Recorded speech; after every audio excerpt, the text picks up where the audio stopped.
দীর্ঘ ১ বছর পর গত অক্টোবরে মাঠে ফিরলেও আবারও ইনজুরিতে পড়ে মাঠের বাইরে চলে যেতে হয়েছিল নেইমার জুনিয়রকে। তবে এবার হ্যামস্ট্রিংয়ের চোট কাটিয়ে ইতিমধ্যে আল হিলালের অনুশীলনে ফিরেছেন ব্রাজিলিয়ান সুপারস্টার। আল হিলালের অনুশীলনে ফিরেই নিজের জাত চেনাচ্ছেন নেইমার জুনিয়র। একের পর এক কারুকার্য দেখিয়ে মুগ্ধ করছেন সকলকে।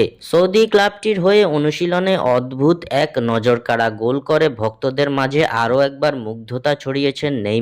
ব্রাজিলিয়ান সুপারস্টার যেন প্রতিনিয়ত নতুন কিছু করার চেষ্টা চালান। আল হিলালের হয়ে অনুশীলনের সময় নিজের পায়ের তালু দিয়ে নান্দনিক এক গোল করেন ব্রাজিলিয়ান এই তারকা, যা নিজেদের সামাজিক যোগাযোগ মাধ্যমে পোস্ট করেছে সৌদি জায়ান্টরা। এ সময় দেখা যায় গোলরক্ষককে বোকা বানিয়ে পায়ের তালুতে বলটি স্পর্শ করে জালে পাঠান নেইমার জুনিয়র। অদ্ভুত এই গোল করার পর বেশ উচ্ছ্বাসিত এবং হাসি মুখে দেখা গেছে ব্রাজিলিয়ান প্রিন্সকে।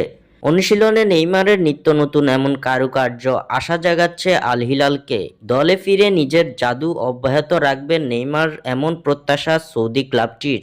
স্বাক্ষর থেকে সাদবিন ইসলাম।